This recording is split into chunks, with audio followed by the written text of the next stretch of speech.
Assalamualaikum everyone. Good morning, good afternoon, good evening. I hope everybody's doing well. Thank you so much for joining us on a Saturday afternoon.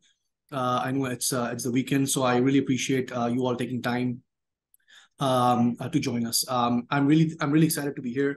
Obviously, we're going to talk about the most favorite topic that's of mine, which is total rewards. Obviously, we're going to talk about why total rewards is important, the impact it has on engagement, performance, and how does it impact strategic HR directly, right? Let me share. Let me start by sharing one reality and two examples of why total reward programs are important and the impact they create. So those of you who work for either a public listed company right now or have ever worked for a public listed company, in case you're not aware, every public listed company actually has a board that sits on top of your management committee, right? The purpose of the board is basically to represent the shareholders. And they do obviously all kinds of strategic decision making. But one of the subset of a public listed board is actually what they call a remuneration committee or a REM committee. And the impact or the importance of the REM committee is such that it actually decides anything from CEO pay to executive pay to the company bonus plan to company long-term incentive plan, very big sort of any compensation related investments that the company has to make, any strategic review around compensation or restructuring. All of these decisions are made by the REM committee. So it's not only that the CEO and the CHRO or that for that fact that the management committee actually makes the decision, actually goes to the board. And the REM committee actually meets a couple of times a year, because obviously what the REM committee, the job is to make sure that they're not only looking at the short term, but the long-term impact and sustainability of the company. So that's the reality number one for as far as the total reward programs are concerned. I'll give you two quick examples of the impact that these programs create. First one is, you may have heard the name called Tim Cook, who is the CEO of Apple. When Tim Cook took over Apple in 2011 as the CEO, he was granted a share plan worth about $100 million.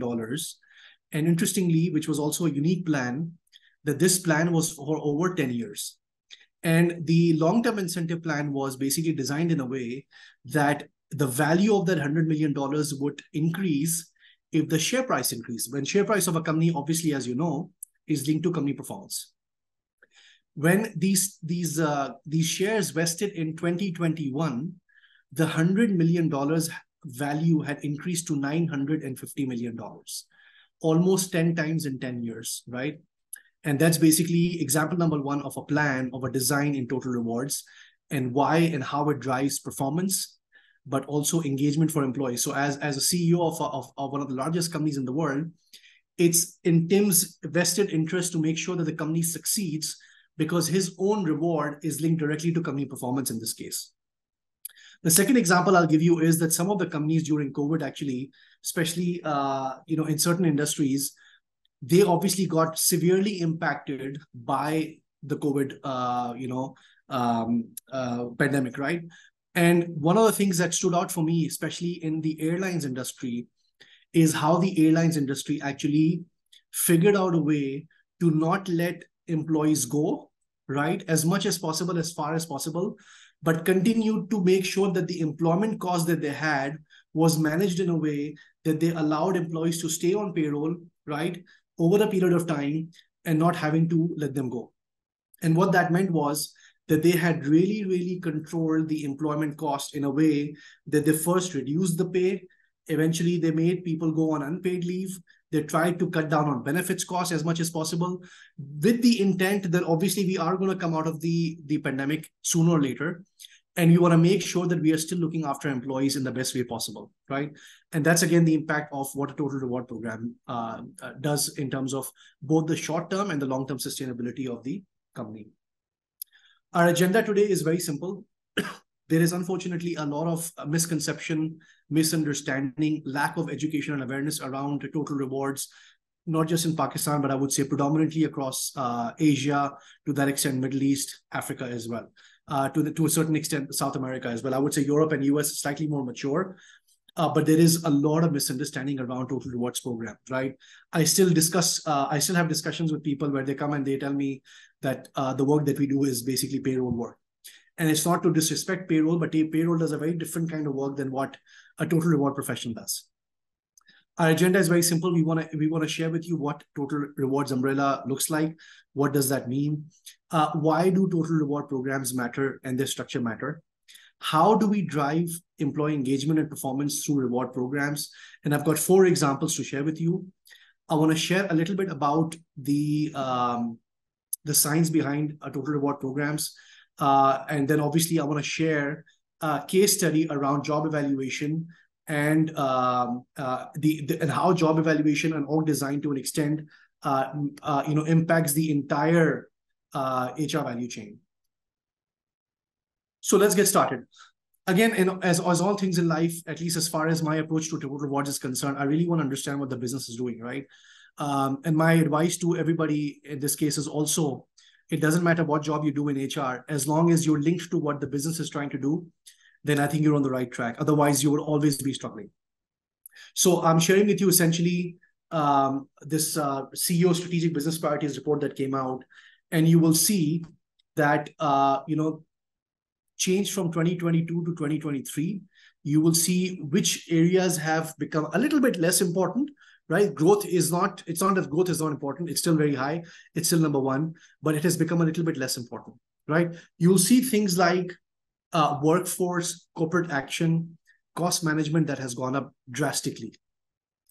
And in a way, it makes sense because you would have noticed that we are currently in the last 2 years seeing inflation across the world like we've never seen in the last 4 decades, right? Obviously, Pakistan is one of the most severely impacted countries in the world, but even developed countries have seen inflation at like 8%, 12%, 10%, where the inflation never went more than 1%, right? So cost all of a sudden has become massively important. Workforce importance has gone up, which makes sense because there is a lot of work happening around restructuring, around organizational design. Companies have come out of COVID and realized that the way they have operated before cannot be the case. So the way you design, the way you drive workforce has to change as well. To that extent, what we're also seeing is, what are the priorities from an HR leadership perspective, right? And these are the 5 top, priorities for HR leaders across the world. As you can see, this representation is from 800 HR leaders across 60 countries. And I would say that based on my discussions in a number of global forums, that all of these make complete sense. I would actually combine number 3 and number 5, where the future of work is largely driven by what we're calling the employee experience piece. Leaders and manager effectiveness is definitely number 1, and it should be number 1. Many companies have realized that the way we're going to drive employee performance, employee engagement is through the leader and manager. And I'll talk about that a little bit more. I already talked about why organizational design and change management is very, very important, especially in a post-COVID world, because companies have realized that they need to have an organizational structure, especially now with technology impacting the way it is across every sphere. So with AI and generative AI and what it's causing basically end-to-end, companies have realized that they have to redesign themselves from an organizational design perspective. And that means a lot of change, right? So change is not only happening from a org design perspective, technology perspective as well. And they've also realized in a new world post-COVID, recruitment is very, very different. We have now employees joining in virtually. They can work from anywhere in the world. What will that do to recruitment? How do we change our recruitment processes to be able to account for that? So all of this basically is going on in the heads of global CEOs and global CHROs.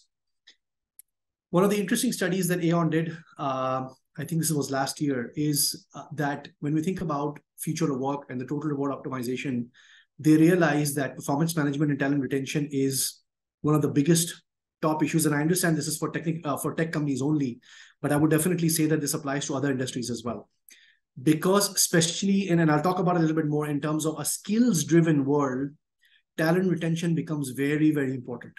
There are a lot of skill sets in the market that are not easily available. To take Pakistan as an example, we are seeing a premium on anything tech. There are certain skill sets that are very specific to industries. There are certain skill sets that are not easily available in the market. And you have to do whatever you have to do to retain those people. right? And in especially in Pakistan's case, with the socioeconomic issues that we're having, we're not only losing people internally, but we're losing people to, basically people immigrating as well.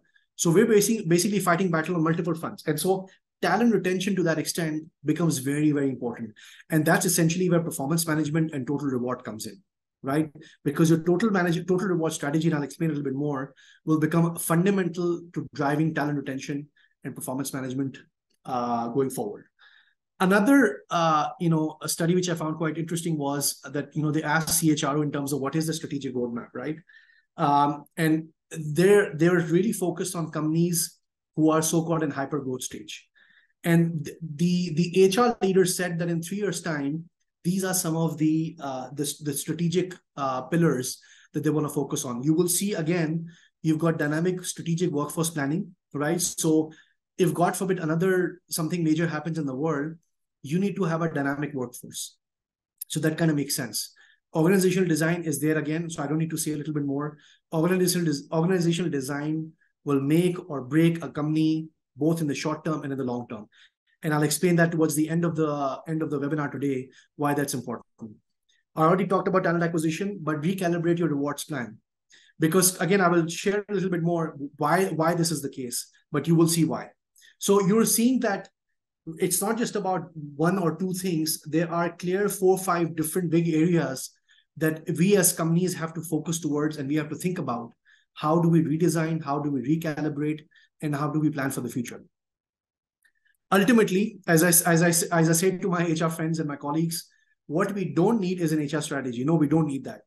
In my 2 decades plus career, I've seen countless HR strategies. The reality is that 90% of the employees in HR, they don't understand that. It's too high level. It doesn't make a difference. What we do need is for HR to become strategic. It doesn't matter, again, what role you do. The HR strategy on its own is not going to make any difference. I can tell you that, having worked for some of the biggest names in the world, what matters is that HR as a function levels up. We become strategic in our approach to work. How do we help the business grow? And how do we build functional excellence in our function ourselves? And that's what becoming strategic is going to be all about. And to that extent, that's basically where total reward comes in, right? And I'm hoping that I'll be able to give you a flavor of why total rewards is so misunderstood. There's a lot of misunderstanding around it. There's a lot of misconception around it. So hopefully I'll be able to give you that clarity by the end of the webinar. So what is total rewards? Before I even get there, let me also confirm and clarify that total rewards on its own or talent management on its own are useless. You can work for a company that is doing amazing talent management work, but it is never going to be fully optimized if reward is not working, side by side. Similarly, you can work for a company that has amazing reward programs, but if the reward programs are not speaking to your talent programs, again, they're not fully optimized. In the best companies in the world, in the most progressive companies in the world, both talent teams and reward teams are always working together.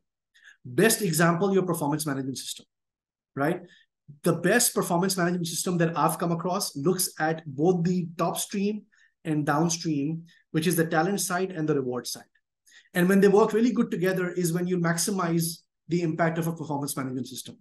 Similarly, any incentive program, it cannot be designed in isolation.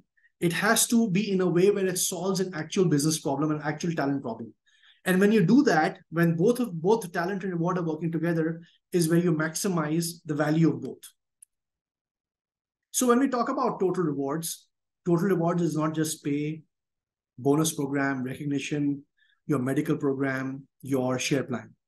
It is also essentially every opportunity that a company provides an employee, every coaching opportunity, every mentoring opportunity. You're transferred to a new job to make sure that you were trying to maximize your potential. Companies promote people. They invest in culture, in values, in work environment. Companies give free meals. They have fancy offices. They allow you to work from home. The list goes on. Maybe they're not direct, but this is everything that the company is investing in employees, right? So anything that the company is doing to make sure your experience in that company is good, even training managers to become better managers, that's an investment a company is making. That's part of the reward you're paying. I got a lot of questions on through registrations that talked about the fact that, oh, if we can't pay a lot of money, what do we do? Basically, this is what you do. You figure out a way to make sure that you're maximizing other areas where you can create an impact to employees. I'll give you an example here, which is one of my favorite examples. You can work for the best company in the world, right? And you can have the job that you want, and they're paying you the money that you want. But if you have a manager that's a toxic manager, that's a bad manager, the value of that job, the value of that company becomes zero. And that's why if you look at a couple of slides where I said that the manager and leadership effectiveness is number one, there's a reason for that. And so not just from pay, and even I think there is a misconception. A lot of employees always are focusing on what's my salary, right? Total rewards goes a lot beyond just the salary, right? Total rewards done the right way, we look at that entire value chain and say that salary is just one component. And the best companies and the most progressive companies in the world, they pay equal importance to all these factors that you're seeing on the slide right now. Pay is one part of it, but how do we design the bonus scheme? How do we recognize employees? What kind of benefits and wellness programs we need to give our employees? And then ultimately, how do we make sure that the employees are looked in from a long-term incentive program perspective so they act as long-term shareholders of the company? If I share with you basically the world of total rewards or what total reward framework looks like, this is basically what it is. In my last, I would say the last few jobs that I've done, all of this is what I've had to do from a regional or global perspective, right? It's not just compensation and benefits, but we get involved in organizational design. We look at data security, data confidentiality. The rules across the world on data management continue to become more and more strict and stringent, and we have to be aware of that. Performance management, benefits and wellness have merged together now. So there's no longer what's your medical. Medical is one part of it. Wellness is more proactive, physical, emotional, financial, community, all of that. We do a lot of work with vendors. And so vendor management is one of our biggest spends, and we have to make sure that we're driving the right value by the vendors. Mergers and acquisition. You're gonna acquire a company. How are you going to merge their compensation structure, HR policies into yours? You're going to sell off a business. How will that work? So a total reward professional, basically deals with all of these.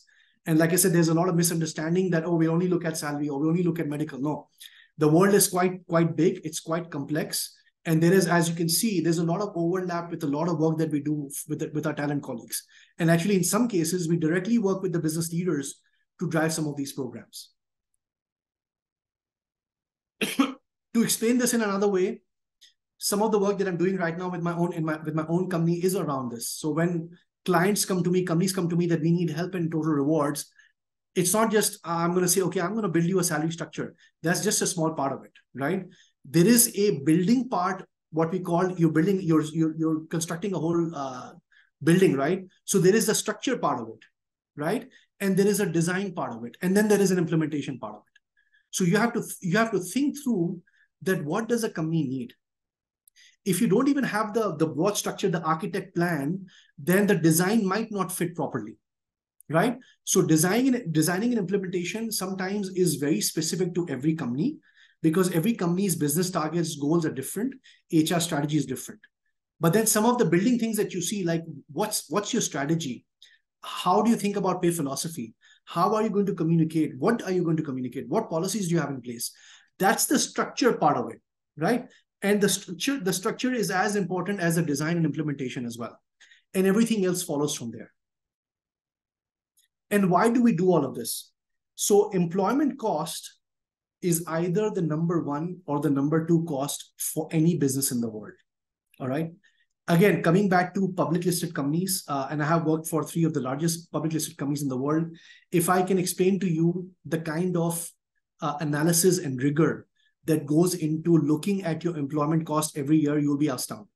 So especially at the global level and regional level, when we do cost management, when we do budgeting, both from a salary perspective, incentive perspective, long-term incentive, even benefits perspective, it's a whole science. We do modeling around what does the employment cost look like in next year.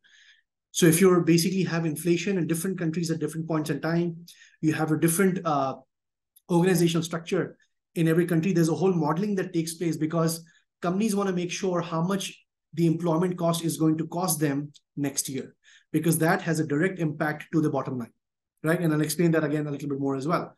But to that extent, how do we balance cost versus engagement? There are certain things that drive direct engagement, but then there's an investment attached to it, right? But many times you don't have the money to invest.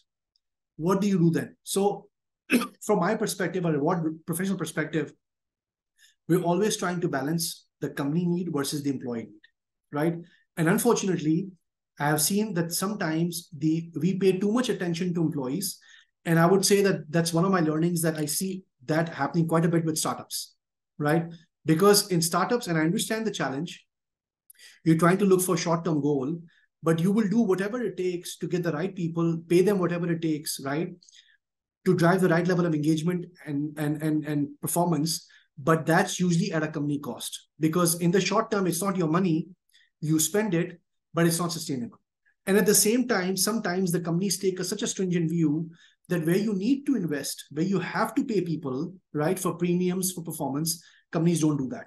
In Pakistan, prime example, we are probably the custodians in terms of salary exploitation, right? I still see jobs where the salaries are like, like almost bare minimum to minimum wage, and that's a management salary, and that's not acceptable.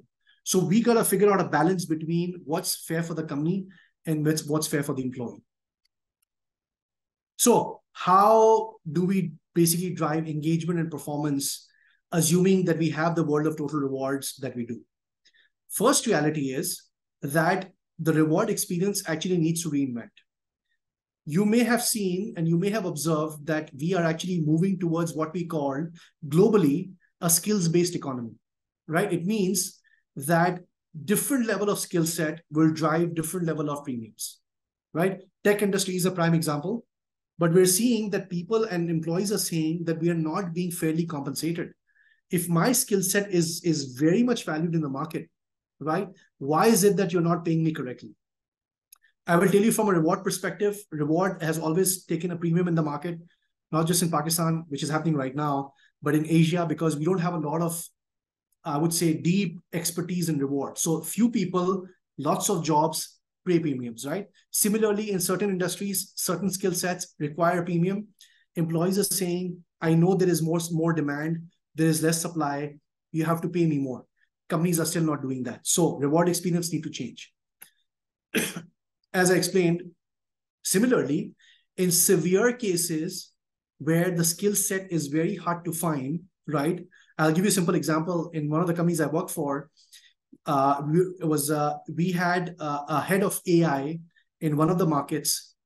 And at that level, literally, there were about 8 or 10 people in the entire market with that level of skill set. And because we were a tech company and we had one of the largest tech platforms, we had to have a head of AI to help us manage our platform. It actually didn't matter if this person performed or not, because we just wanted their experience, their expertise to help and guide us. And to that extent, performance has to be measured differently, right? So in your company, if there are certain skill sets that are very hard to find, not only you have to think about how do we pay for the skill set, but how do we measure performance for those skill sets as well? And that has to change. Benefits since COVID has seen a huge shift, right? And I think the 71% is probably higher now. Probably 80 to 90% companies that I've actually spoken to across Asia, I would say everybody's trying to figure out what do we need to change. Everybody's investing, and I'm talking to a couple of people here in Pakistan as well, on how do we make sure that we are investing in the right areas, right? So you will see that why are companies doing this? Because 85% want to attract and retain employees. A lot of this is coming from COVID, and I'll explain that a little bit. A lot of this is around employer branding. And I think communication gaps in employee benefits is the #1 issue globally, right? Companies give benefits, they never communicate. And of course, cost. In a country like Pakistan, your benefits cost is anywhere between 20 to 40% of your annual salary cost, right? That's a huge cost. But guess what? If you look at the utilization, if you look at the appreciation of these benefits, employees actually don't even understand what kind of benefits they get from the companies. And we continue to invest. And I'm not saying we should not invest. The point is, how do we optimize this cost? And so progressive companies are basically looking at all these factors and asking, what can we do more in terms of benefits. And again, employees are saying that, by the way, 50%, almost 1 out of 2 employees want responsible reward. What that means is they want it to make sense. It shouldn't be haphazard. Oh, I got a bonus. I don't know how to calculate that. I get these benefits, but I don't know how. I don't need these benefits. So the company is giving it to me. I don't value it, right? So they want it to be a little bit personalized if possible. And again, half of employees are saying that they prefer that organization actually protects employees' health and financial well-being. And I'll talk about that. That is part of the benefits and wellness shift that we're seeing post-COVID. Emotional wellness and financial wellness are the two biggest areas of challenges, but yet opportunity in Asia specifically. So to sum it all up, there is a direct impact of reward programs on the top line of a company and the bottom line. And you can take a picture of this, go to Google, search, you'll find plenty of research. I'll share some with you as well, where you'll see why reward programs impact direct top line, right? How to grow the company.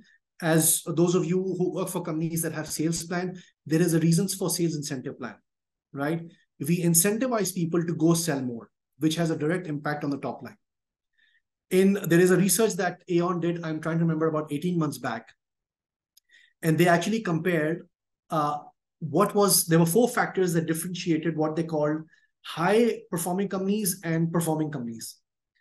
And the number one difference between a high performing company and an okay performing company was reward differentiation, which means that the high performing companies made sure that their top performers were paid the right level of reward because they're bringing value. They're bringing the impact of the companies. And I can also tell you from my experience, what I've seen across in my companies and also in my network, that companies who are ruthless about performance management, especially in terms of reward differentiation, they definitely perform better than anyone else. Bottom line, I already talked about it. Every role, every employee is a cost to the company. You extrapolate that to 500 employees, 1,000 employees, 10,000 employees, that cost, if not optimized, is going to impact your bottom line. And organization structure to that extent as well. And I'll talk about organization structure in a little while. Employee turnover is a big cost, but we never talk about it. I understand the concept around retention, but if you just go and do a search on the cost of employee turnover, you will know that there is some math that's done and that states that at the minimum, when an employee leaves, it costs a company 1 year's worth of salary. At the executive level, this cost will be about 3 to 5 times annual salary. And there is a whole math that's behind it. So if you're a company that's losing a lot of talent, it might not hit you directly, but that's actually costing you a fair bit, right? And you want to think about that. So I want to share with you 4 examples of how reward impacts engagement and performance. I'm going to give you an example. I'm going to give you some numbers on performance management, holistic wellness, pay differentiation, and pay equity. Okay. First one. And this is taken from companies who have been noticed to do performance management okay or done right. I'll give you, in fact, before I do that, I'll share a number with you that in the last 30 to 40 years, 2 out of 3 companies in the world, right, regardless of industry location, are either revamping their performance management system or are already looking to revamp. What this means is, as of right now, 2 out of 3 companies in this webinar are not happy with the performance management system. And essentially, there are 2 levels of issues with you, which you can see on the bottom side. If you divide your performance management system into 2 portions, the upstream and the downstream, the first issue is around the manager-employee relationship, right? And I don't have time to go through it, but the manager-employee relationship in many companies is very, very poor. And the fundamental issue around that is that managers don't speak to employees. And it's a huge issue, okay? And if you want to learn more, please get in touch with me. I'll be able to, if you're struggling with that, excuse me, please reach out to me. I will share with you why that is the case and what work we're doing. And the downstream is performance-driven reward. When employees are assessed at the end of the year, they are not happy with that assessment. because in the entire year, the assessment was never taken into account. You had goals, your manager never spoke to you, you're giving a forced distribution, rating, so on and so forth. And even that is not linked to your reward.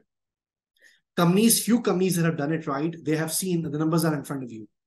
Productivity increase, engagement increase, turnover is lower, increase in profitability and development. Not just that, but the research actually also looked at how this drives company performance in the market. So they saw an increase of market share and also 15% increase in customer satisfaction scores.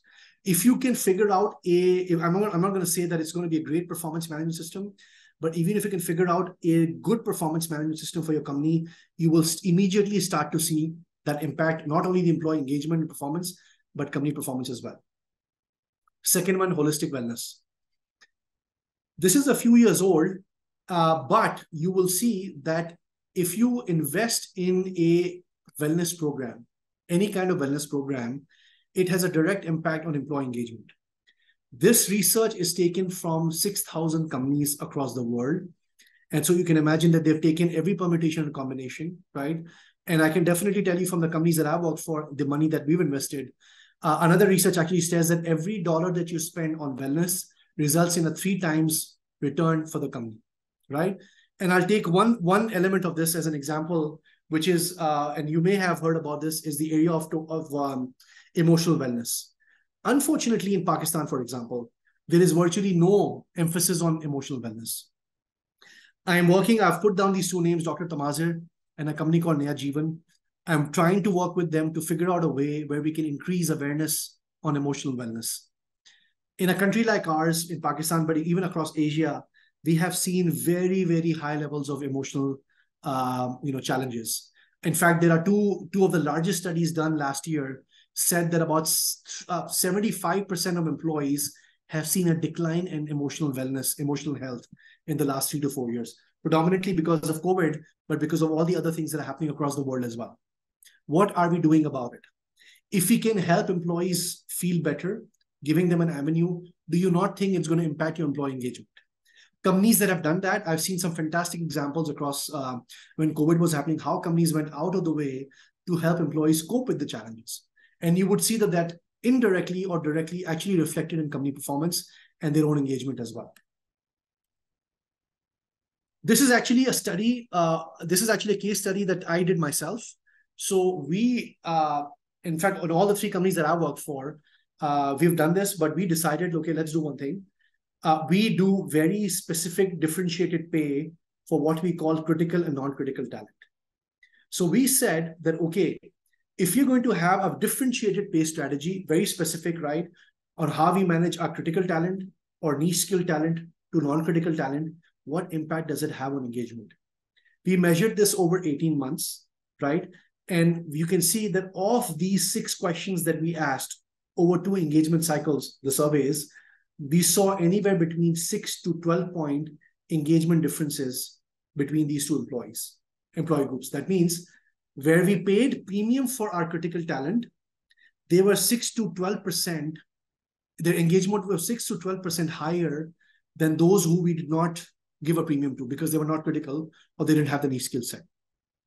This is a direct, basically, result or quantification of the fact that when you do differentiated pay the right way, it has a direct impact on employee engagement. And this, like I said, we measured it ourselves. Last one on pay gaps, and this is specifically to gender pay. You may have known, you may have seen, especially across the world, we are seeing a lot of companies focus on gender pay. Again, this research has been done across 20,000 employees, not companies, and just the perception of a female feeling that there's a pay gap, it basically reduces. And sorry, it leads to a 16% decrease in intent to stay. What that means is you may not be paid less, but if you feel only that you're being paid less than your counterpart, it actually leads to an increase in the risk of that person leaving. And obviously what that means is that your engagement cannot be good. Your engagement is going to take a dip, right? And you can see the impact in the analytics that you see on the right side of the slide. These are fairly scary numbers, right? The work that I've done in my last company on pay engagement, on pay, gender pay, equity, I can tell you that it's hard truth. We're struggling in many markets across gender pay, as you can see in US, in UK, in Australia. Some of this is being driven by the government itself, and there is a right reason for it. And there are fundamental reasons. Unfortunately, in HR is responsible for many of these fundamental reasons. But there is a direct impact. The purpose of sharing this is that there is a direct impact in how we drive engagement for our female employees just on the basis of pay gap perception. So I've given you 4 examples, quick examples in terms of how reward programs drive engagement. Let's talk about the science.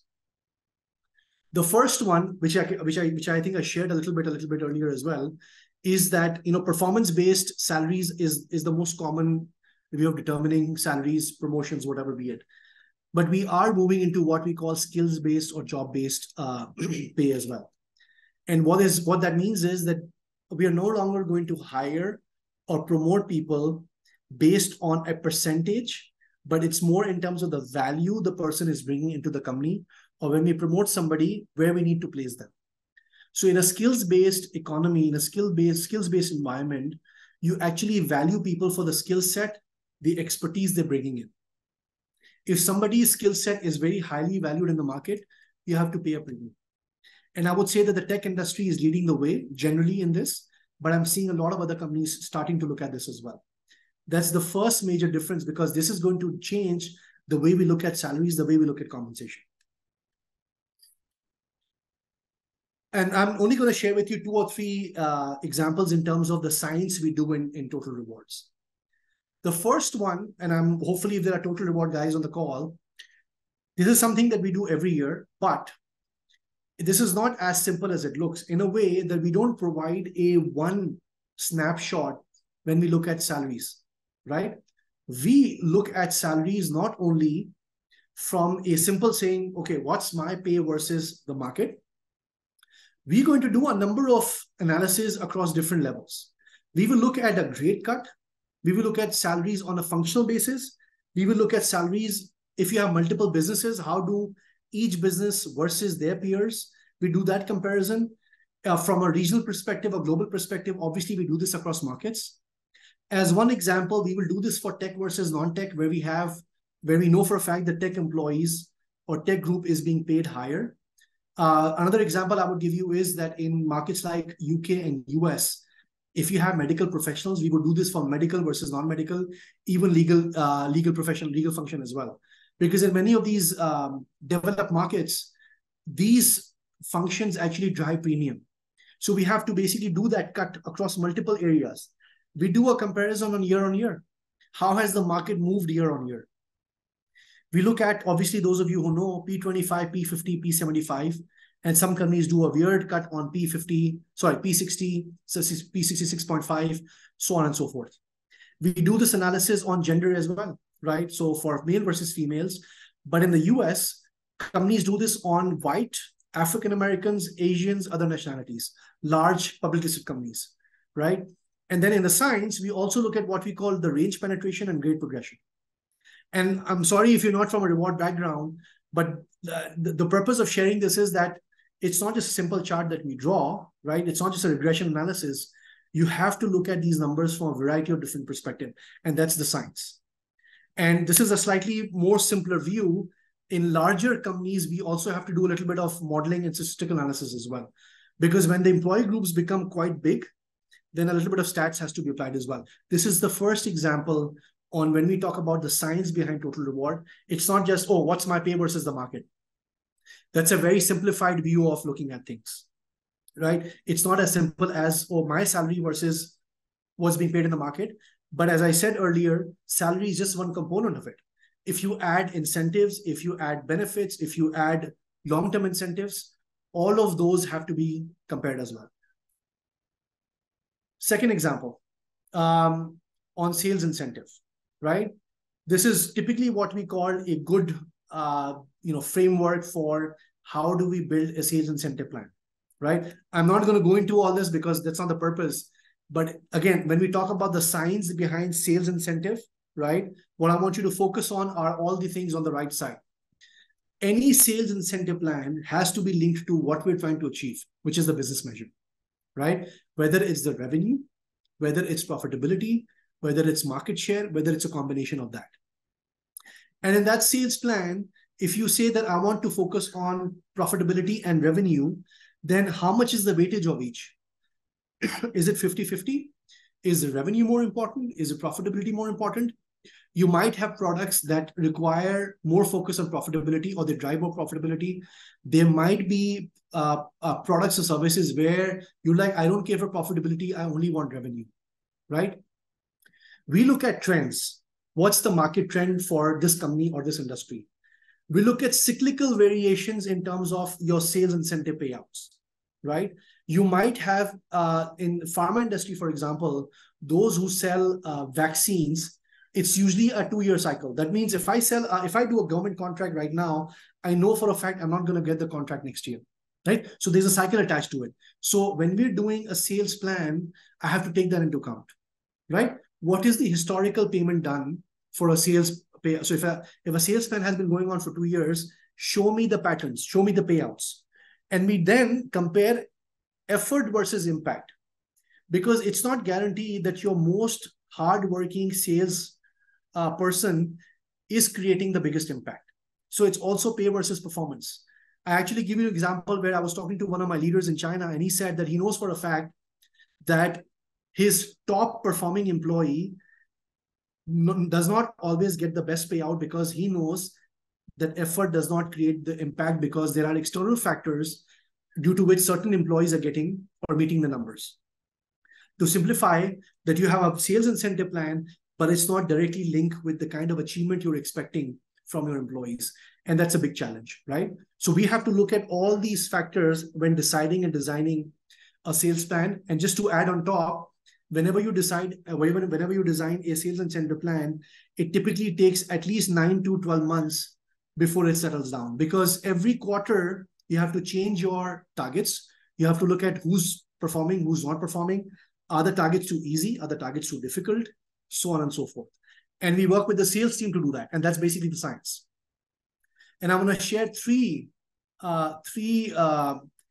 types of short-term incentive case studies with you. The first one is pharma, which is, this is back about 10 years back almost, where a pharma company decided that their entire global sales incentive plans will move from quantitative to qualitative. What that means is that the sales employees will no longer be paid incentive on actually driving revenue. They said that there is a risk associated with that, and I can't get into the details, but they said that we want to measure qualitative impact a sales employee does. And that was the first time in the history of, I would say, at least as far as I'm aware, where a sales employee was not being basically paid incentive on actually the revenue they're bringing in, but on what kind of relationship they have with their clients, right? And again, that's the design part of it. That's the science part of it. The China eBay example I already shared with you, where we said that where the impact is not linked to the effort, how do we build a sales plan? We need a sales plan because we need sales guys to go and talk to our clients. But here, the impact is not linked to the effort, right? How do you design a sales plan like that, an incentive plan like that? And the last one, this is back, I think about 14, 15 years, where we created, the company had a company bonus plan, but we were asked to design what we call a supplemental bonus plan on top of that. And that was for a very specific reason only, that the leaders realized that there was an opportunity for the team, for the region, to actually even do better than what their outstanding targets were. And they said, design for us a plan that will motivate and engage our top leaders to actually go out and drive even more revenue and profitability for the company. And that's again where the science comes in, because you have to figure out what is going to be a plan that's going to sit on top of your company annual bonus plan, and how is it going to drive the right level of motivation and business result for the company. And all of this is science, because again, of course, you design, you look at the numbers, you talk to the business, and you want to do it in a way that it does not necessarily demotivate those employees who are not on the program, right? You cannot give your sales guys so much sales incentive that your non-sales guys are saying, oh, this is not fair, right? So there has to be a balance. Last example, probably the easiest one. This is, again, for those of you who have never seen an equity plan. For most tech companies, we do what we call a forecasting in terms of your share plan, right? This is one example of how we design and implement a share plan in a way that when we're hiring somebody from the market, they can actually see the value of the total package increase year on year because your shares start to vest in. Again, I'm not going to go into the detail of how that works, but again, we do modeling over this. And again, for senior level employees, right, where the stock is of a very high value, it's not just about how much stock we're going to give. We have to balance off the stock they have in the current company, what they're going to lose. How do we balance it with the stock that we're going to give? So again, that's where this little bit of the science comes in. It's mostly math, but we have to model how much they lose, how much we give, and sometimes the extrapolation is over 5, 7, 8 years. I would say this is not science, but this is analytics, right? And again, because reward deals majority with numbers and analysis, this is a very quick snapshot of in analytics that we do at the end of every year, where this is something that I would take back to my regional CEO and say, this is what we did in this pay review, right? This is the value add. We talk about differentiation here. We talked about how did we pay our bonuses?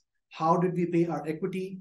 How are our employees positioned in terms of a salary range versus the market, right? And you can see you've got performance on the y-axis and you've got what we call potential on the x-axis, right? This is a one-page snapshot. In fact, I've been doing this for many years now with my regional CEO. At the end of every pay review, I go back and say, this is what we've done. And I would give him my point of view and say, by the way, this is where we've done well. This is where we've not done well, right? This is a direct feedback to them because this is what they do as a leader, right? So if the leaders are not doing their work, then there's nothing much that HR can do. And leaders then cannot come back and blame HR, oh, you didn't do the right thing. Differentiation has to be led by the business, by the leaders, by the managers. So this is us taking that discussion back to them and saying, hey, by the way, this is what you've done. And this is the impact it is going to create on employees, both in terms of performance and engagement.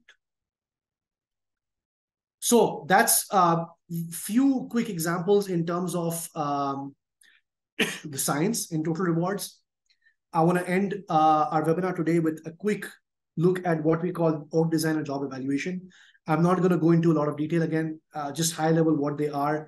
And when we talk about how do we level up HR strategically, I think this is one of the best tools, one of the best things we can do from that perspective.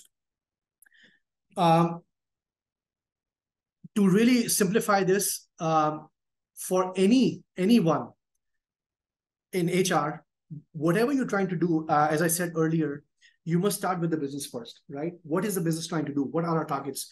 Revenue, market share, productivity, innovation, because that drives organizational structure and organizational design. Organizational design and organizational structure determines what kind of jobs you will have and what kind of people you need in the business. And reward and talent only comes at the end of that, right? If you do it the other way, where you're focusing, oh, let's see what kind of reward and talent we have, and can we do this so it supports, you're already missing out. It always has to start with the business, what kind of organizational structure and design you have, which will drive what kind of jobs and roles you have, and then what kind of talent and reward needs you will have in the business. If you follow this, you're following the right way, right? And the direct impact of org design on from an HR perspective is, number one, when you do the org design exercise, you find out, number one, what kind of skill sets you have, what kind of critical skill sets you need, what kind of pay premiums you need, right? Because if I go back here, right, you would have already identified what kind of jobs and what kind of people you need, right? Once you have done that, then it's easy for you to identify, okay, if you have these people and if you have these jobs, this is what's happening in the market, right? That will directly impact your talent acquisition strategy. Do you have the right internal supply or do you have to go external, right? If you have critical skill sets, if you have critical roles, right? And we talked about retention being a critical challenge, then what kind of retention strategy do you need, right? Once you know what kind of people you have, it will also determine what kind of benefits you need in your organization. As we speak right now, most companies have 4 generations of employees working with them. A 22-year-old does not need what a 55-year-old need, right? Both in terms of both in terms of benefits and wellness needs. So with an org design focused work that we do, strategically, you're impacting the entire HR value chain, right? Talent acquisition, your pay strategy, your niche skills, your succession planning, the kind of benefits you need, your retention strategy, and above all, cost optimization. Because once you bring all of these things in, ultimately every action you make has to have a cost element to it. And that's basically the value an org design done right is going to have on basically the entire value chain. And so where does job evaluation come in, right? So when we talk about org design and we talk about jobs and roles, if you think about any job in the company, right? Firstly, every job has a PKR or a dollar value attached to it, right? If I promote a job, right, the overall cost of that job is going to go up by 10, 20, 25%, right? That every job has a cost to it, but that's as linked to organizational design. To hire for that job, you need a certain amount of skill set. Your talent acquisition team is going to be like, okay, if I'm going to hire for job X, this is what I'm looking for. This is how much we need to pay. We don't have anybody internally, right? This job is actually a critical role or a niche skill set, right? This job requires such and such capabilities, such and such skill set, right? So a job in itself is not just a job, it's a number of these things. And again, that one job is going to impact the entire HR value chain, right? And that's why I think that one of the biggest gaps I see personally, consistently, is I think the failure of companies to recognize the value of an org design and what we call job evaluation. In fact, I think in my experience and still working for some of the clients, one of the biggest issues companies are facing is because they have not looked at the jobs across the companies through a proper lens and say, is this job at the right level or not, right? And that's where job evaluation comes in. I'll give you another example of the challenge that we're seeing and why it's happening. Me and a couple of my friends actually, we looked at why are we still struggling with this? I'm not going to go into the detail, but this is Mercer, Aon, and Hayes, and we looked at the job evaluation strategy, and we said, do these make sense in 2023? All of these were designed 15, 20 years back. Short answer, they don't. At least in my humble opinion, they were designed a long time back. In the current scenario, in 2023, the way things are moving with technology, the new jobs coming in, they don't stack up. The reality is that in the last 2 years, I would say 80 to 90% of new jobs that have come in are highly specialized jobs. You look at tech industry as an example, right? In the tech industry, we have now jobs, there are single skill set jobs, front stack, back stack, data engineer, Python, data architecture. These are single 2 skill set jobs, right? The evaluation methodologies that we have, they just don't have, right? And we in HR also have not figured out how do we map a highly specialized job to a simple sales and marketing job. We will always continue to have sales job, marketing job. How do we balance these 2 kinds of jobs, right?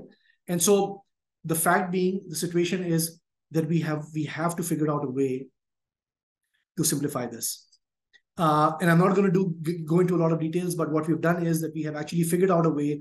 We've developed a tool to actually help companies do that, right? And why job evaluation? Again, linking back to the job, that it's the entire value chain, right? You're figuring out the right job at the right level is going to impact your succession planning, how you pay, what you pay, the kind of skill set you need, where do you fit it in the organization as part of the wider organization structure? Does it have any specific niche skills or critical skills? The entire, the way you manage your organizational structure and all your HR processes become very, very strategic.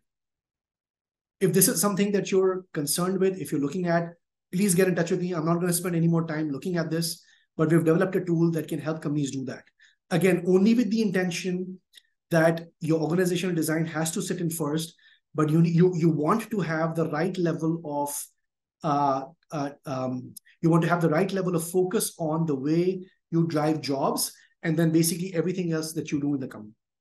So again, to sum it up, organizational design, I think in my personal view, humble view, is one of the least used strategic value creation tool that we have, but companies don't use. Many of the companies in Pakistan that I'm talking to, consistently, org design, job evaluation is the number one thing they want to do. Because again, companies have grown, right? Yet their organizational structure and the jobs have not shifted. I'll give you two case studies as we close this webinar. The first one is, this is about two years back. This is from our analytics team, where we had 60% attrition in our 60-employee team in China. The market attrition for analytics generally in China is about 20%. We were losing 60%. And people were going obviously for huge pay jumps, and we were losing people right, left, and center. Our main solve that we had to improve attrition, right? What we realized was that even though our team is very small in China, right, we were basically the market leaders in terms of the value of the analytics team, the value of the work that the analytics team was driving in China. Because eBay in China, we are a lot more structured than most local Chinese companies. Our finance and business analytics is basically top of the line. What Chinese companies were doing is they were hiring even our junior employees and were giving them huge portfolios, because they realized that even somebody with 2-3 years of experience in eBay can actually do a lot of value good for local Chinese companies. So we realized that we cannot use our job, the way we look at jobs across the world for the China team, because in the China context, even our so-called assistant manager was driving a lot of value, right? So in the China context, we actually did a job evaluation exercise. We said, let's ignore the internal jobs for the time being. Let's compare our jobs in China analytics team to other jobs in the market. We realized that many of our even junior jobs are actually highly undervalued versus other jobs in China. And that's why people were going for, huge salary jumps. They were going for huge portfolios. We immediately corrected the grading structure. We looked at it from a couple of different perspectives, right? We moved some grades. We did a little bit of a targeted salary jumps as well.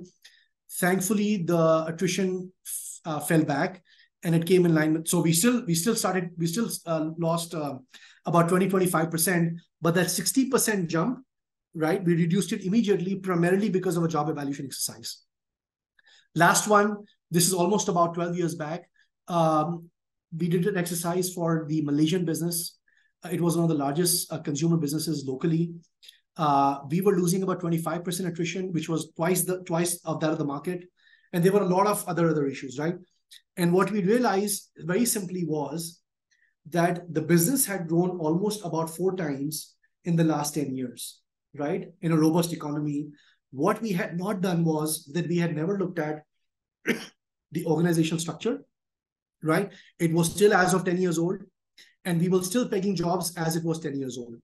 Every job technically was doing 4 times the work. And so we literally, for all the 300 jobs that we had, we did a comprehensive job evaluation exercise, right? I'm obviously oversimplifying it, but we did do per job, what's the value of the job, how much revenue they're driving, or for functional jobs, what's the size of the role. We benchmarked it, we evaluated them, we fixed the organizational structure, we did a couple of redesign, and thankfully 6 months after that redesign, the business was back to normal. So it was not just fixing the employee-related issue, but also solving for business performance as well. And again, I really felt that was my first time major exercise where I felt the org design concept and job evaluation really mattered, and it made a huge difference, not only to business, but to employees as well. So with that, I am going to stop sharing. Again, thanks for listening to me. Again, hopefully in the last an hour or so, I've been able to give you a little bit of flavor in terms of the kind of work we do in Total Rewards, the kind of science, the kind of impact it has on employee and engagement and performance. And then how, when we talk about, elevating HR strategically, right? how does org design as one example and job evaluation come and fit that. So I know that a number of you have sent questions in advance. I don't know if we have received any questions on the chat right now. If it's okay, let me go through. Sorry. We have a few questions, but I think first to answer the ones that they have asked in advance, and then come back to. Okay. So please bear with me because I think we got almost about 15 or 20 questions from you on in advance. So I'm going to try and go through one by one and and try and share my views on that. The first one is in the context of the IT industry in Pakistan, where many professionals aspire to work abroad for better compensation.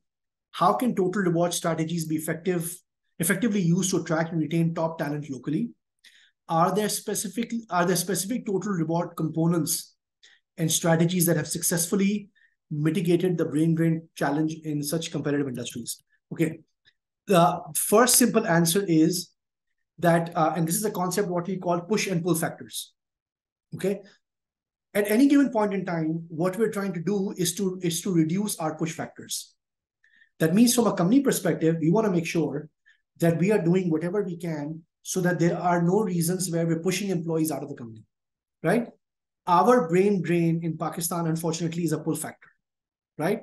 There are so many push factors, not only from a company perspective, but I would say from a economic, social perspective, that if anybody finds a job outside, it's very difficult to retain them, right? However, I think what we have to do and what we have to think about is that we have to do a combination, what we call the entire EVP spectrum. You have to make sure that you're paying them correctly, right? I already shared a little while earlier that we have a huge issue in Pakistan where we're exploiting people for pay. You cannot expect that we're going to exploit people for pay, not pay them correctly, and then we still will be able to retain them, right? But we have to pay them correctly, right? If it's a skill set that requires a premium, we have to pay the premium. There's no two ways about it, right? But we also have to make sure that we are looking after them holistically, right? I will tell you, and I've always been a skeptic as far as benefits have been concerned over my years. I never felt that benefits would be able to motivate and retain people, but I've been proven wrong. In the last 2, 3, 4 years, I've actually seen employees, and I've actually spoken to employees who said that, I didn't leave the company because there were a few benefits I got from my company, or a few things we got from my company that were just too good, right? So the way you're going to design your entire EVP, whether it's benefits, whether it's your culture, whether it's the kind of jobs you're doing, and I think to a great extent, even the kind of managers you have. I will give you my example, my personal example here. One of the reasons why I stayed in eBay for 7 years, I had a couple of amazing opportunities in the middle, but I decided to stay in eBay because obviously, all things aside, they were giving me flexibility which no other company would have given me. I would have probably made more money in another job, right? I would have probably learned a little bit more, but they had given me flexibility in terms of travel, being able to spend time and go and work from Pakistan at that point in time to look after my family, which I know no other company would have given me, right? And I stayed and worked probably 2 or 3 more years than them because I know for a fact that I needed that flexibility. If you can create a culture of that in your company where you're trying to bring flexibility, the kind of culture of wellness and benefits, paying the right amount of people, having great managers where your employees work for, I'm not going to say it's going to mitigate that problem, but it will take care of some of that. I hope that answers.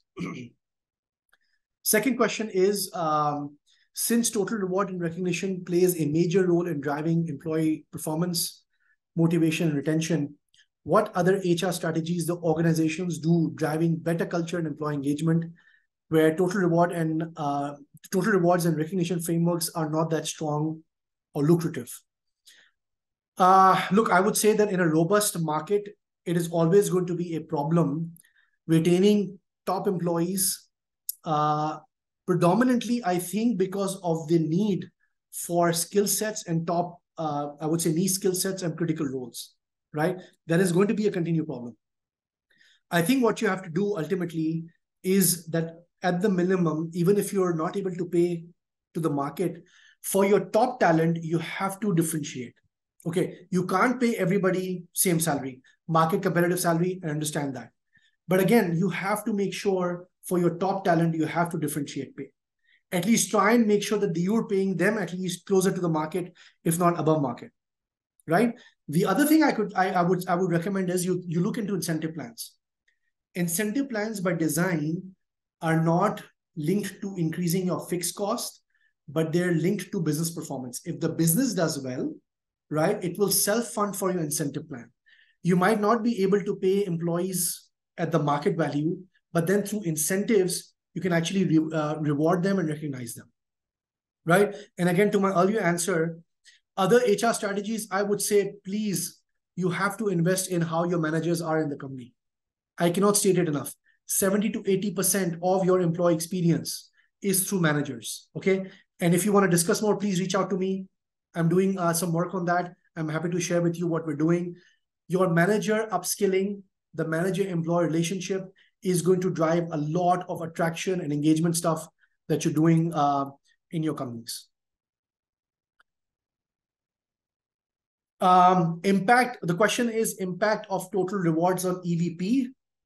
The impact is massive, especially in our markets. Total reward is a huge portion of EVP, right? In fact, I think in Pakistan, it's not only a hygiene factor, salary and pay is a motivating factor.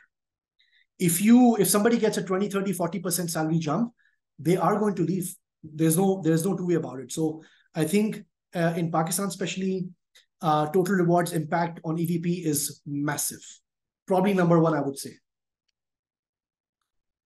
Next question is, what role does data analytics and insights play in optimizing total reward programs and organization strategic goal? Absolutely amazing question. I would say huge. Analytics is basically the superpower. It's a catalyst. It's a tool that will help you drive the right insights and lessons from all your programs. Whatever programs you have, whatever structure you have, the cost that you have, the lesson you need to learn have to be based on the right data-driven decisions, right? For example, the premiums you're paying, right, in benefits, right? Are they being valued correctly, right? Whatever bonus you're paying, whatever sales incentive you're paying, right? Are they actually making a difference? Are they actually driving the right level of performance, right? So when you're trying to figure out the ROI of programs, analytics, absolutely, you have to invest. Companies have to use analytics to drive insights. It cannot be based on opinions and feedback and my feelings. Use analytics, please, to drive that decision-making and finding out value from your programs.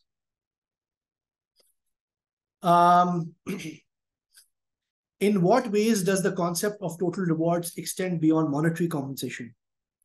And how can non-monetary reward be leveraged? I would say that actually there is research that states that your non-monetary recognition programs are one of the best ways you can motivate and engage employees. I have seen some of really, really amazing non-monetary recognition programs in my companies. I would say, please explore non-monetary recognition programs. They can be both ad hoc and they can be organized, but they are one of the best ways you can help motivate and engage employees. How to motivate your employees using total reward programs if they do not value or understand? Great question. Very consistent, I would say, across many companies. I would say three things. Firstly, make it easy for employees to understand your total reward programs. For example, you have a bonus program. Make it easy for them to understand how does the bonus program work. When they get their bonus, how does that work? Please make it easy for them. That's number one. Number two, transparency on policies, right? We pay market competitive salaries. I don't know what that means.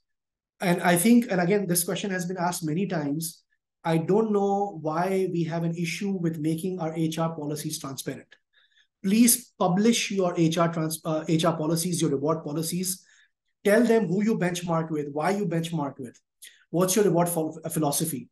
Please share that with employees. Tell them, if need be, what kind of companies we benchmark with.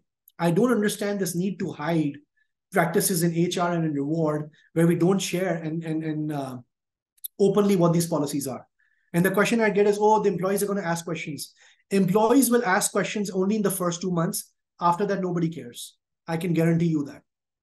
Communicate make it transparent, what kind of structures we have, why we differentiate, why our policy is different. Okay, please communicate that. And lastly, communicate the value of your programs. Classic example, benefits program. All right, 80% companies in the world do a crappy job in communicating the benefits program. You share medical, you do this, you have a gym program, you do car. You know, you in medical alone, most employees actually don't understand how the medical policy works. What is the limit? If God forbid somebody gets into an accident, what are they supposed to do? Right? Communicate it annually. Do a town hall. Tell employees everything that you give them from a benefits and wellness perspective. If need be, share your annual cost. You'd be surprised how many millions of rupees and dollars companies spend. In fact, I was just talking to a client of mine, and I said, I not encourage you. I said, I force you to actually share with you your number, your benefits number, because it was ridiculous, to your employees. How much money you're spending on benefits. Because if they don't understand, they're not going to appreciate. Right? So how do you want to motivate? Make it easy for them to understand. Please don't keep your policies to yourself. Share and be transparent about the policies and be confident in how you design your policies. All right. And if you're not confident, reach out to people like me and other people who can help you design policies that are easy to translate, easy to communicate. And again, communicate the value, just like you would sell a product, sell your benefits. For example, as an example, sell your benefits design to employees. Make it exciting.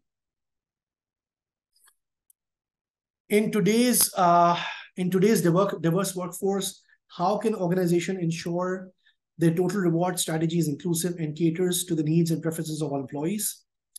How do you strike a balance between cost effectiveness and providing attractive total reward packaging? Great question. Look, first is, I get this question again a lot, that a 22-year-old or a 25-year-old does not appreciate medical policy, right? They don't want medical, they want, I don't know, phone, or they want a gym membership. I think the first thing is you have to understand you need to have what we call a core basic. It doesn't matter whether they will appreciate or not. You want to have a safeguard. God forbid somebody gets into an accident. Then what? If you don't have a policy because they don't appreciate, that doesn't work like that. So number one, you want to have a basic level of protection, right? What then you want to do is you want to invest in what we call lifestyle benefits. Okay. You're saying we want reward strategy to be inclusive. Yes, you want it to be inclusive. So first example in benefits and wellness, come up with lifestyle benefits, right? There might be certain things you do only for female employees, right? There might be certain things you might do for more your younger employees. You might do something only for more people who are touching retirement age, right? And there's a misconception that many of these require a lot of money. They don't, right? A lot of wellness stuff actually do not require a lot of money. You have to be smart about cost optimization, right? Similarly, when we talk about inclusiveness, if there are certain programs, for example, you have a bonus program that's only for the leadership team, that's not inclusive. Make an incentive program that basically invites all employees into the success of the company, right? I actually know for a company that was actually giving out cash unlinked to business performance. That's also not inclusive. You want to make sure that employees are benefiting when the company benefits, right? And that's the striking the balance between cost effectiveness and the company performance as well. For most of your spend, which is, for example, salary spend, that's a fixed cost. But companies who are cost sensitive build programs, design programs, which are linked to company performance. If the company does well, if they make money, employees benefit out of it. Reach out to me, reach out to other people. Like I said, when you think about design element of those programs. Today's workers place a greater emphasis on immediate reward than long-term benefits. Total reward is a combination of immediate and long-term benefits in attracting and keeping essential personnel. Absolutely. And just like I was explaining, this is where your design experience comes in, right? And hopefully the webinar was really to showcase that at any given point in time, you have to balance between short-term and long-term, right? I already gave an example of startups, right? They are unfortunately always looking for the short term, right? And that's the reason why, go and do your research, 9 out of 10 startups fail It doesn't matter where you are. You look at the last 25 years of startups, 90% startups fail. Why? Because they're mostly focusing on the short term. You have to always balance the short term and the long term. And I think that's where the short term incentives and long term incentives come into play. You want employees to be a part and feel like a stakeholder in the long term success of the company. Last few questions. How do I identify the needs of total reward programs in the organization? Okay, the fastest way is you run analytics. Okay, we've always had data in HR. We just don't know how to use the data. All right, use analytics. If you don't have the skill set, get trained, upskill yourself, use analytics. That's the fastest way. Second one is hopefully you have the right engagement surveys, use that data. Last one, which is a little bit more work, is employee surveys and focus groups. But analytics is the fastest way. This is what the best companies do. They don't wait for it. They have structures in place. They use analytics to figure out what the data is telling them.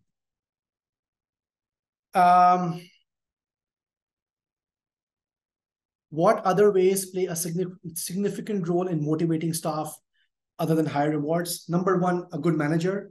Number two, a challenging job. In my experience, if these two are there, you can definitely do, apart from reward, they will have the maximum impact. How to offer candidate a market competitive salary if the internal equity is already low? If I understand the question correctly, I don't think there is any other way, because if the competitive salary is even lower against the internal equity, it's going to be very difficult versus the market, right? Because the market is moving every year. If you're not keeping up and your salaries are even lower internally, which is already lower compared versus the market, it's not going to help. It is always going to be a challenge. I'm conscious of time, so I'm only going to take one more question. We have a few in the chat as well that I have in Word file. Can I screen share? Share the screen? Sorry? I have a few questions on the Word file. I can share the screen so that you can Yes, see please. and answer. Yes, please. Thank you. That would be good. So I'll take one more question, and then we will wrap it up. With the increasing tax slabs and reduction of value, what creative option suggestions you can recommend to employees and employers that can facilitate in minimizing this impact? Great question. As far as Pakistani businesses are concerned, completely understand that the value of money is going down. I would say that a great incentive plan, which is linked to your business performance, right, is what we need right now, right? That's number one, because you're controlling your fixed costs, right? But what will happen is that when the company does well, right, they make more money, right, they grow, that is linked back to your incentive design, and employees benefit out of it as well. So in the immediate, I understand that you're taking less money because tax slabs have gone up. But if you design incentive programs in a smart way, employees will also benefit out of design planning. Number two, you design your benefits and wellness programs in a way that take care of some of your burden: medical, proactive health, emotional challenges, so on and so forth. Not only for yourself, programs which also help families and your communities as well.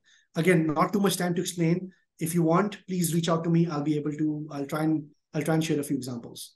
Again, so with that, I know we're conscious of time. We're at time. So thank you so much for your questions. I know few left.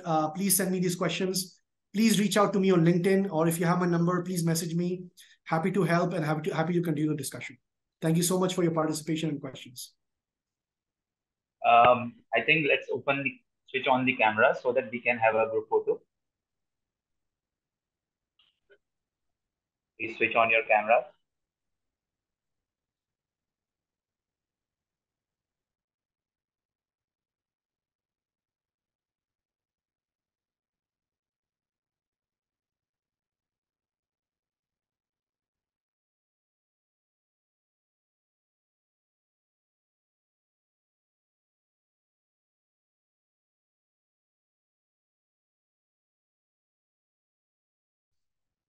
We have a number of other reward experts. I just saw Ismail Sanikum.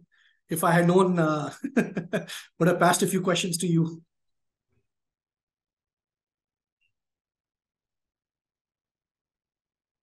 Only a few has switched on yet. Can we request those who can switch on their camera so we can take a picture, please? Thank you.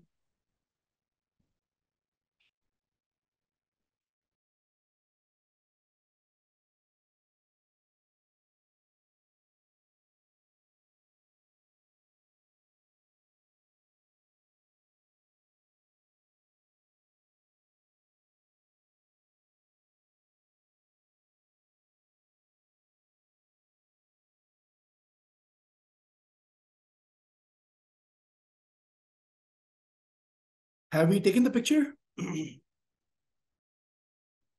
Just a second.